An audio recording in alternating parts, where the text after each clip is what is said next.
Right then, this is a quick walk around video for an absolutely stunning IS250. This is the luxury model. Lexus, of course, sorry, I should have said.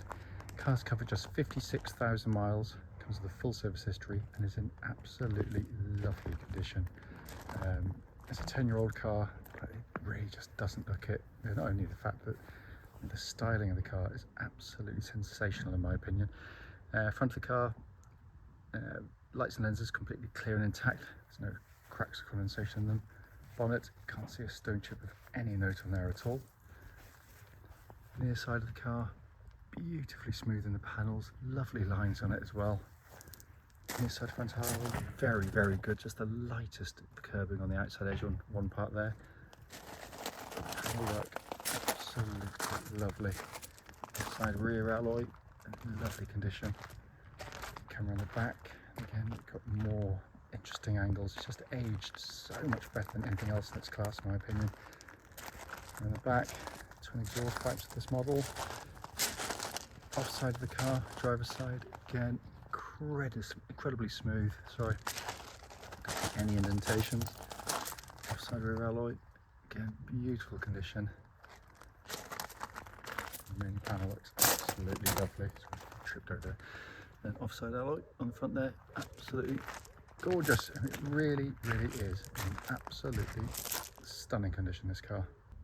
Let's come into the boot area. As you expect with Lexus, beautifully finished, and good sized boot in there as well.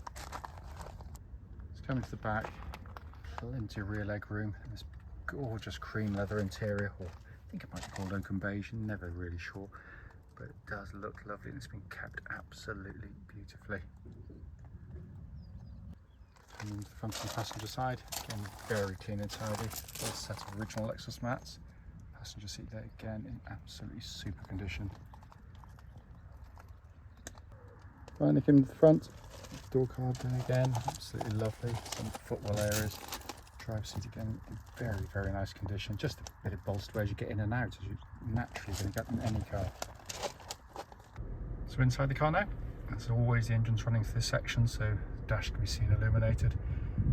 Wonderful interior it is. You can see there, sat nav working exactly as it should, and just pop the car into reverse, you can see parking camera again working exactly as intended. But it is a sensational interior, it really is. Finally, just to show you the dash binnacle there, 56,460 miles, and the only light which is just pinged on is for the low fuel. There are no warning lights on the dashboard at all.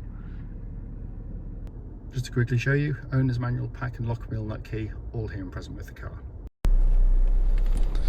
Right then, this is a quick road test video, and this is for a Lexus IS250, and it's the luxury model.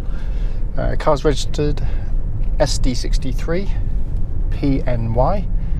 Mileage currently showing on the car is 56,453 miles. The reason we do the videos, and especially this road test section, is to ensure that if anyone's online looking at any of our cars, they get to see the very car advertised actually in operation. We've always felt it important, mostly because, like far too many people, we've been to see cars which have looked perfectly good in photographs or description, but only to get there and find out that when you get there there's an obvious fault that shows up when you drive the car. So hence that's why we do it. Also done on these very quiet country roads in this beautiful part of Gloucestershire, and this actually forms part of the road test route we take our customers on, and the hope being that it'll be representative of what you'd feel yourself should you be offered a test drive in the car. So coming to the car, wonderful vehicles these. I am biased, I love them, but that's not going to get in the way of just doing the usual things. Obviously a very well maintained car. Engine starts instantly and settles to a completely smooth, even idle. There are no warning lights on the dashboard at all relating to the engine or any other part of the car, and temperature gauge is running as a third, or just above, and that's exactly where it's meant to be on one of these. The engine is just a stonking unit. It's everything you'd expect of a Lexus, of course. It's very smooth, very quiet, incredibly tractable and docile at low revs and low speed manoeuvres.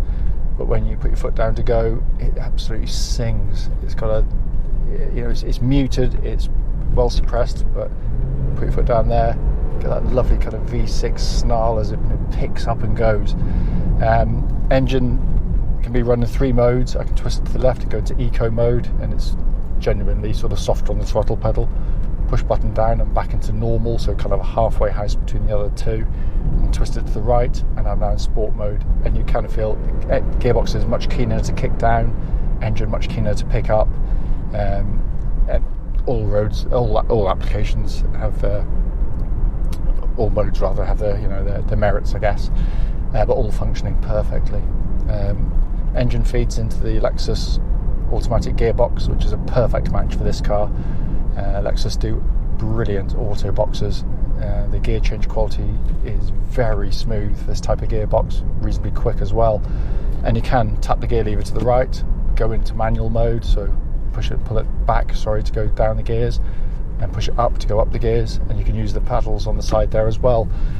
Not often used, in fairness. I'm sure there must be someone out there that does, but I hardly ever use them. But it's there and it all works perfectly. The gearbox, like the engine, has a reputation for being incredibly robust and long lasting. Notwithstanding that, as I always say, just make sure that the gear changes are indeed smooth on the road, and that there aren't any sort of clunks as it engages into gear. So I'm just going to put my keys there rattling down there. Don't like rattles like that. And it operates perfectly. Coming to the chassis, obviously the chassis is helped by the fact that it's rear wheel drive, so natural balance. And in terms of steering, definitely helps because you've got it's unpolluted by drive shafts or torque going through it. It's a really brilliantly set up car, this. And what I've always said in these videos for the IS250, I think this hits the sweet spot between what other manufacturers are trying to do, but it's not going to appeal to everybody, so I'm not going to pretend it does. But what it does absolutely brilliantly. Because if you want an out-and-out sports saloon in this category, you'd still go to the BMW 3 Series. It is the most sporty of all of them, and it's brilliant in that sense. But this does 95% of what a BMW 3 Series does in terms of handling. It's really, really nicely balanced, lovely steering, agile, quick to change direction, poised. It really, really is. For most mortals on the road, we're not all Formula 1 drivers. It is more than adequate. But at all other times, it's infinitely more comfortable than a 3 Series. So, in that sense, I just think in the real world of driving on modern roads, it's the nicer car to sit in for the majority of the time. And it is much nicer than an A4 or C-Class in terms of, it is more agile, it's more enthusiastic, it's keener than those. And, they tend to be, particularly the A4 in my opinion, seems to be a very one-dimensional car.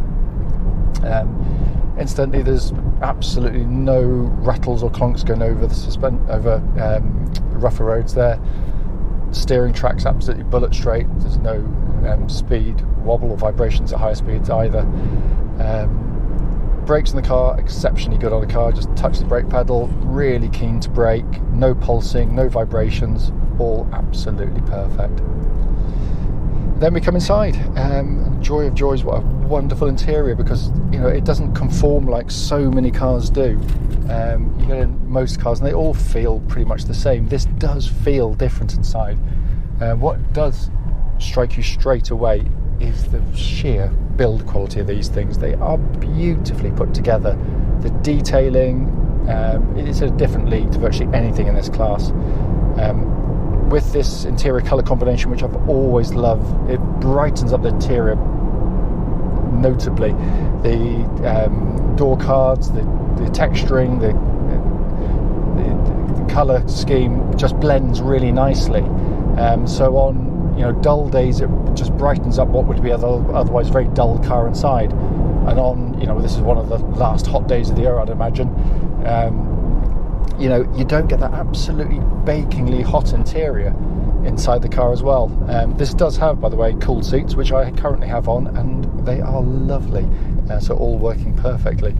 But what I've always loved about the interior, you do feel like you are in the car. It's very spacious, but you do feel quite intimate with it, which I really love. It helps you sort of low sets into the vehicle, perfect driving position, Obviously got a multitude of adjustments with the electric seat there. But when you look around, it's all the detailing of all the switch gear. It's just beautifully done. Sat nav working exactly as it should. Dual zone climate control system, again pumping out ice cold air. You got these lovely little adjusters for the heat here on these little sliders. You just run your finger up and down them. It's very satisfying, I have to say. And then the dash binnacle in front is exactly what you'd always get from Lexus. Beautifully presented. You just look at it, take the information in. Backlighting is, it's second to none in this class. And then you've got this lovely leather-bound steering wheel. It's a wonderful car, which happens to drive absolutely faultlessly. You would never believe the car was 10 years old. I mean, it's ridiculous to think it is, given the way it drives and how modern it feels. In fact, it makes a lot of more modern cars feel substandard, in my opinion, but there we go. But yeah, an absolutely wonderful vehicle. As I say, cannot fault it in any way.